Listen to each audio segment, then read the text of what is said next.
Thanks very much, everybody. Gen is all about innovation, and it's all about sustainability. And there's no area that's stronger in innovation at the moment than data journalism. And Gen has a 5-year history of supporting the Data Journalism Awards and promoting innovation in data journalism. I'm very proud in the past couple of years for organisations that I've been connected to, particularly the ICIJ, which has won two of the last awards for investigative journalism in the last 2 years, including for the Panama Papers. But the DJAs support all levels of data journalism innovation and projects from right around the world. This year there are 573 projects submitted from 51 countries. And so you see the proliferation of this as a skill. We've talked a lot today about data journalism as a skill within newsrooms. It's now a core competence in many journalism newsrooms around the world. And that is no small part to the contribution that the DJAs have made over the last 5 years in mainstreaming, as it were, data journalism. It's no longer something you could ignore. It's no longer a niche part. Virtually every story is a data story one way or the other. First of all, I'd like to really thank Amanda Farnsworth and the rest of the BBC for hosting us in this remarkable room, which is in a sense the home of innovation. You've got Lord Reith here, the first Director General of the BBC, and some remarkable thinkers and some remarkable work has been done in here. And the BBC continues to do that, and of course it's wonderful of them to host us when there is a rather enormous story running in the UK right now, just a few steps away. So thanks very much to Brendan and his colleague over there for looking after us today and for the hosts. We're very proud of the DJAs. I mean, I'm very proud of Gen, Global Editors Network, and the work that Bertrand and his team have done creating this remarkable organisation. And it couldn't happen without the sponsors and supporters that we have for this. There is no sponsor. I mean, the Knight Foundation is a major sponsor of this, but there's no organisation that's been more supportive of the DJAs and the principle of tackling big data than Google. Google, of course, is a frenemy to many of us, but at Gen, of course, it is a complete friend, and sometimes more than that. So let me introduce Benedicte Autret, who's an old contact of mine for many, many years, who is the head of European Strategic Relationships in Media and Publishing. We couldn't do what we're doing without Google and without the platform. So Benedicte, would you like to come and tell us a little bit about your support, or Google's support for the DJAs?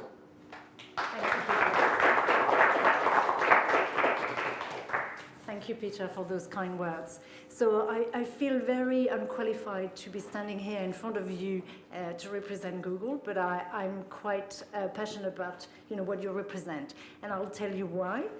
So thank you for having me. Last year, I had the privilege of being at the award ceremony, and at my table there was a winner. And it felt really special. So Peter touched on, the diversity and the different many projects, size and countries. And so the winner at my table was from Peru, and it was Convoca, which was the data app for small newsroom. And it was really, really emotional. So I didn't know much, but I could feel that she was so proud of the work that her and the team had achieved, and given the limited resources that they had and what they had achieved to represent the mining industry, replications. So on this, just sharing my personal experience, we're very proud to sponsor and be partner of the DGA, and I'm waiting to hear the list of the shortlist tonight. Thank you. Can I also say, I just noticed that I neglected to mention Chartbeat. Where would we be without Arctic Tony, who unfortunately is no longer there, but without Chartbeat to tell us what's really going on? And Chartbeat has made a fantastic contribution to Gen, but also, I think, to all of our lives, and trying to put metrics and understanding about what it is that we do. So we're very grateful to them as well. Marianne, are you going to announce the... Next. Yes, please. Yeah. Hello everyone. My name is Marianne Bouchart. I'm the Data Journalism Awards Manager. I'm here to first present you the jury for this year's awards. And we're quite proud of this because the list of the jury that you see on the screen right now is quite representative of the world of data journalism internationally. We have people coming from all over the world and representing every continent in this panel. And it goes from, very big names that are familiar to everyone, such as Aaron Pilofa and Reg Chua, and we have lovely new additions to the jury this year, such as Esra Dogramaci from Deutsche Welle, who joined us this year, as well as Yolanda from DJ China, who also joined us this year, and Stephanie C, who comes all the way from the Philippines. Next. This year, as Peter touched base on, we received 573 projects to the competition, and that's a record high for us. We never received that many submissions, and they came from 51 countries. They represent the 5 continents, and 20% of those entries came from Asia, and it's something where we're quite proud of as well, to see more and more entries coming from those parts of the world that were not used to making lots of data-driven projects in the past, or at least taking part in international competitions. In terms of global reach for the competition this year, as you can see on this map, we received projects from all over the world, and some countries that were not there last year are here this year, and we are very happy to count them in. That includes countries such as South Korea and Russia, and so on. Categories. We have 10 categories this year, and many people applied for the data visualization category because it is the most popular still. As you can see on this graph, the second most popular is investigation of the year, because many people in the world of data journalism do work on investigative work most of the time. Open data comes next, followed by applications, and there you go. All right, we let people pick tags when they submit a project to the competition so that we get a better idea of what type of projects that they're submitting apart from the category they're applying for. And obviously the top tag is data, and the second most popular is visualization, but you also see tags such as maps, election, geolocalization, or curation, and that's quite interesting. Okay, in terms of sizes, a lot of people, when they look at international competition, they often think that it's all about the big names and the big organizations, and actually, we pretty much get 50-50 from big and small organizations, so that's quite interesting. That's the graph everyone was waiting for, showing submissions over time.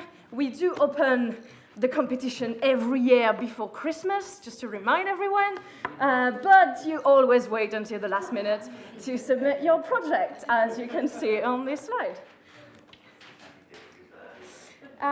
We decided to play with the word clouds, and this one shows the terms that are the most used in project descriptions. And we get information, public, election, readers, these kind of words coming again and again in the descriptions.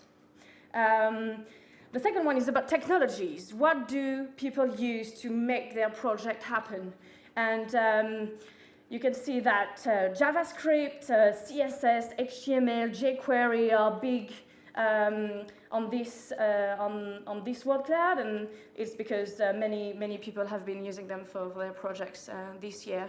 So that's sort of tell us more about the content.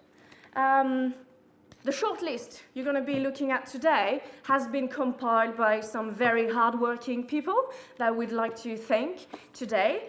It is our very lovely pre-jury, which is made of Simon Rogers from the Google News Lab, who is also the director of the DJA competition. We also have Andrea Nolson-Moro from Data Ninja in Italy, Dino Citraro, sorry if I am say that wrong, who is the co-founder of Periscopic, Evangeline de Bourgoin from Gen, Penling Chan, also known as Pinky, from East West Institute, and Peter Grenzund from Journalism Plus in Stockholm. There you go. And I'm going to leave the floor to the lovely Esra. Thank you very much.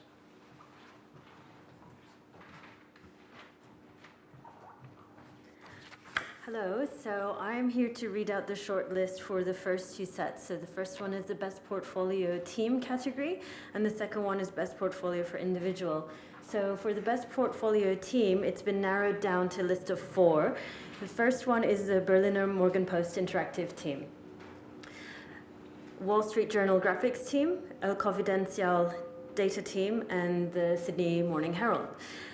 For the individuals, there we go. For the individuals, we've got 11 individuals from 5 countries. And in alphabetical order, Ashley Kirk from Telegraph, UK. Carla Pedret, the Exodus Project, Spain. Derek Wills, ProPublica, US. John Byrne, Murdoch, from the FT, here in the UK. Julia Wolfe, Various, in the US as well. We have Keith Collins from Quartz in the US. Doris Truong, Wall Street Journal, US. Lena Gruger, ProPublica, US. Mona Shalaby, Guardian, US. Is that US? Yeah, US. Mohammed Al-Haddad from Al Jazeera Labs for Al Jazeera in Qatar. And lastly, Patrick Stoltz from Spiegel Online in Germany. Next.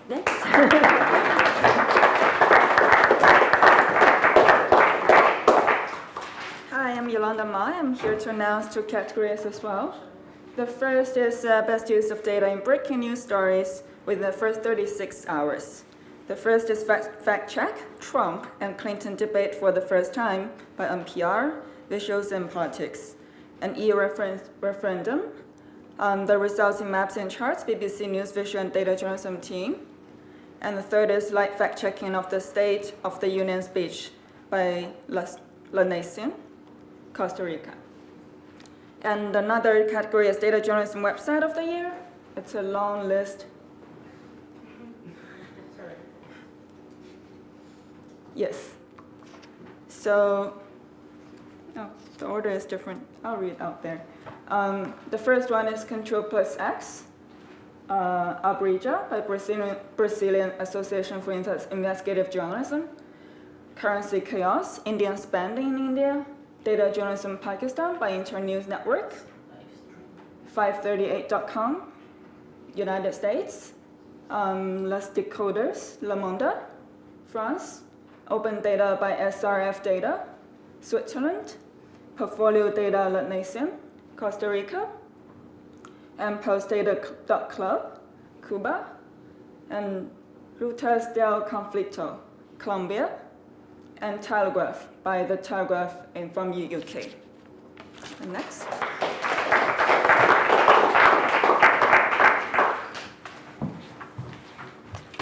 Hi again. I'm here to announce the shortlisted projects for data visualization of the year. The first one is Fenced Out by the Washington Post in the US. The second shortlisted project is Gun Death in America by 538 in the US. The third one is One Angry Bird by Periscopic in the US. The fourth one is The Rhymes Behind Hamilton by the Wall Street Journal, again from the US. And finally, Who Supports Donald Trump? The New Republican Center of Gravity by Guardian US.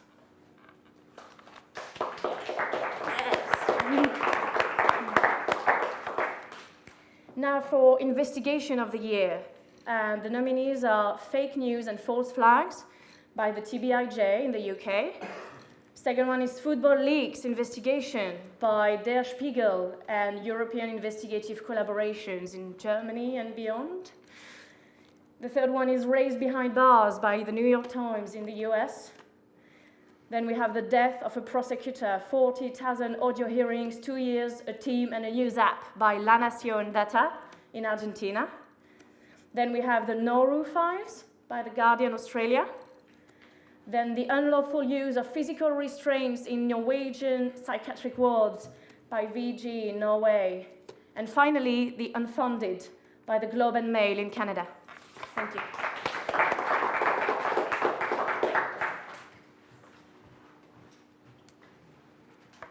So I'm going to be announcing the next two, and then Myndset is going to close the day.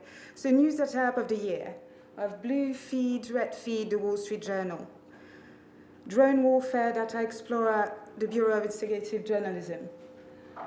Election Land ProPublica, the Election Land Coalition. RAM-F City Efficiency Ranking by Folia de São Paulo. US Election 2016 Results Tracker, The Guardian US. Open data. Analyzing 8 million data from public speed limit detectors, radars, are confidential in Spain. Database of assets of Serbian politicians, crime and corruption reporting network, KRIK. Mine Alert, Oxpecker's investigative environmental journalism in South Africa. Padrock Afghan News from Afghanistan. ProPublica Data Store, ProPublica in the United States, and researchers bet on mass medication to wipe out malaria in El Victoria region, Nation Media Group in Kenya. Dogramaci.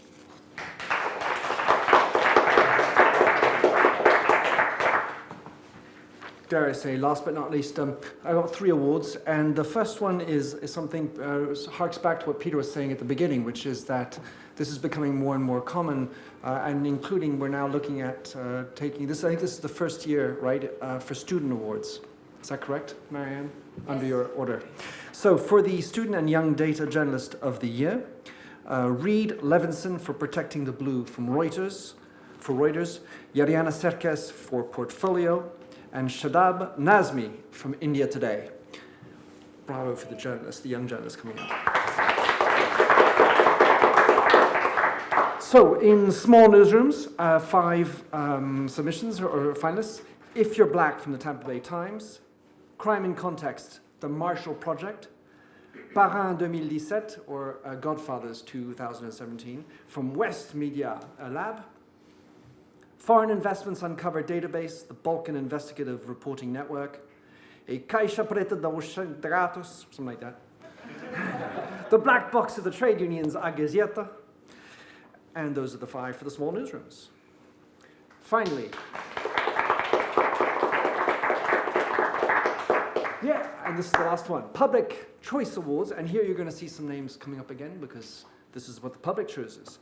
So here we go. Analyzing 8 million data from public speed limit detectors radars, El Confidencial. Who supports Donald Trump? The New Republican Center for Gravity from Guardian USA. Researchers bet on mass medication to wipe out malaria in the Lake Victoria region, Nation Media Group in Kenya. The rhymes behind Hamilton, the Wall Street Journal. How do Chinese spokespersons of MFA answer questions? The Beijing News. Broken homes. A record year of home demolitions in occupied East Jerusalem, the AJ Labs for Al Jazeera. 1,000 gold medals from the Washington Post. Fact-checking for every declaration of assets and incomes of the Spanish MPs, El Mundo. Race behind bars, the New York Times. And finally, One Angry Bird, Periscopic from the US. Thank you very much. See you in Vienna, for those who are there, and pass the word over to me. There you go. That was a good. So the Gen Summit is the yearly conference by the Global Editors Network, which is also where the Data Journalism Awards are going to have their ceremony and gala. If you want a press pass, to claim a press pass, just email either me or Marianne. You'll have our details either in the previous emails that we sent you or the one that you're going to receive now with the shortlist, to be able to cover not only the ceremony but also the conference. So this is 21st to 23rd of June in Vienna. If you want more information about either the conference, the speakers, the Data Journalism Awards, or anything else, please feel free to reach out. And thank you very much for being with us tonight. Marianne? would you like to say a word to finish, or are we done? Oh, Bertrand. Yeah. So, Bertrand, I am the CEO of the Global Editors Network, so running this competition since 6 years, in fact.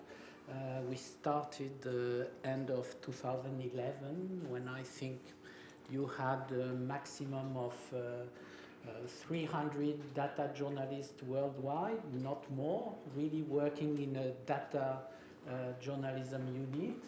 And today you have almost 100 more data journalists worldwide, not only in newsrooms, So yes, I wanted to invite you to the gala dinner, to the ceremony where the 14 winners, we have 10 categories, but sometimes the jury providing several awards to the same for the same category, ex aequo. So you are invited to this ceremony. It's not in London. It's not in this environment, the council room, but it will be at the Hofburg Palace. So the Imperial Palace in the Festsaal. So it's really huge. It's really magnificent. So you are invited. Just send an email to Emilie. Voilà. So Emilie, and you have everybody has the flyer. You have the flyer. So you are invited. Nevertheless, we are not paying the flight, the accommodation. But we are inviting you to this ceremony, and really, Benedicte mentions the emotion of when someone receiving an award. So when you are at Wall Street Journal or at The Economist, someone from The Economist here? No longer? Ah, yes. So it's not the same emotion than when you are an NGO in Peru or